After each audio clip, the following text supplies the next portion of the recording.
বহি, রাজ্যে পাতা, জল আর মারধর খেয়ে দিন কাটল সাময়িক স্মৃতি হারানো খোয়াইয়ের মিলন গোপের। লামডিংয়ের একটি লুঙ্গা থেকে হল উদ্ধার। বর্তমানে খোয়াই জেলা হাসপাতালে চিকিৎসাধীন।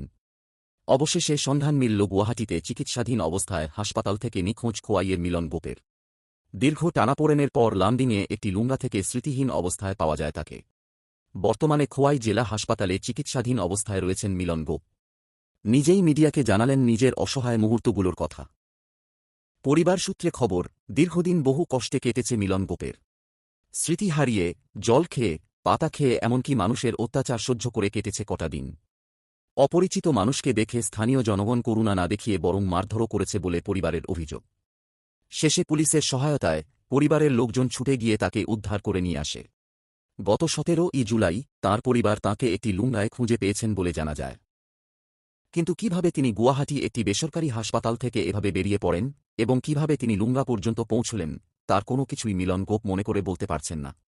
উল্লেখ্য, গত কিছুদিন আগে চিকিৎসার জন্য আসামের গুয়াহাটি গিয়ে চিকিৎসাধীন অবস্থা থেকেই আচমকা নিখোঁজ হয়ে গেলেন খোয়াইয়ের মিলন গোপ।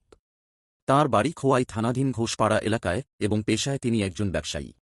স্বামীর কোনো হদিশ না পেয়ে গভীর উদ্বেগের মধ্যে দিন কাটাচ্ছিলেন তাঁর স্ত্রী।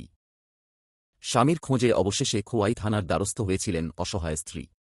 তিনি জানান, মিলন গোপ নিজের ভাগ্নির চিকিৎসার করানোর উদ্দেশ্যে আসামের গৌহাটিতে গিয়েছিলেন।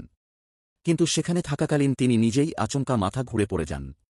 মাথায় গুরুতর আঘাত লাগার ফলে তাঁর প্রচুর রক্তক্ষরণ হয়। আশঙ্কাজনক অবস্থায় তাঁকে স্থানীয় একটি হাসপাতালে ভর্তি করা হয়। কিন্তু হাসপাতালে চিকিৎসাধীন থাকা অবস্থাতেই তিনি হঠাৎ করে সেখান থেকে নিখোঁজ হয়ে যান। মিলন বাবুর স্ত্রীর আশঙ্কা ছিল, মাথায় গুরুতর আঘাত পাওয়ার পর থেকে তিনি সম্ভবত মানসিক ভারসাম্য বা নিজের স্বাভাবিক বোধশক্তি হারিয়ে ফেলেছেন। সবচেয়ে উদ্বেগের বিষয় ছিল নিখোঁজ মিলন বাবুর সাথে তাঁর নিজস্ব মোবাইল ফোনটিও নেই। গুয়াহাটি থেকে নিখোঁজ হওয়ার পর পরিবারের পক্ষ থেকে চারদিকে খোঁজ খবর শুরু হয়। দীর্ঘ খোঁজাখুঁজির পর গৌহাটি এলাকায় তাঁর সন্ধান মিললেও মানসিক ভারসাম্য হারিয়ে ফেলায় তিনি নিজের নাম ও বাড়ির সঠিক ঠিকানা পর্যন্ত বলতে পারছিলেন না। এমতাবস্থায় সেখানকার কিছু সহৃদয় ও সজ্জন ব্যক্তি তাঁকে ত্রিপুরাগামী একটি ট্রেনে চাপিয়ে দেন। কিন্তু দুর্ভাগ্যবশত ট্রেনটি আসামের লামডিং স্টেশনে পৌঁছালে মিলন গোপ ট্রেন থেকে নেমে পড়েন। এরপর থেকে আর তাঁর কোনো খোঁজ পাওয়া যাচ্ছে না। স্বামীর কোনো হদিশ না পেয়ে গত 15 জুলাই নিরুপায় স্ত্রী খোয়াই থানার পুলিশের দ্বারস্থ হয়ে একটি নিখোঁজ ডায়েরি করেন। এরপরই শুরু হয় তদন্ত। মিডিয়া ও সামাজিক মাধ্যমে খবর আরও ব্যাপকভাবে ছড়িয়ে পড়ে।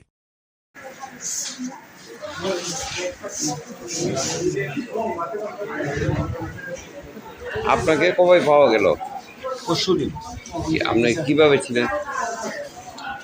আমি তো ছিলাম কীভাবে আমি নিজেও বলতে পারি না। আমার বাড়ি থেকে গিয়ে বলে আমাকে গিয়ে দেখছি আমি নোংরার ভিতরে নিয়ে আসছি। আপনি হঠাৎ করে এইভাবে কিভাবে এই এরকম হলেন? আমি আমার বাগনিকে নিয়ে গেছিলাম গুয়াহাটি ডাক্তার দেখাতে। ডাক্তার দেখে আসবার সময় আমি মাথা ঘুরে পড়ে গেছি।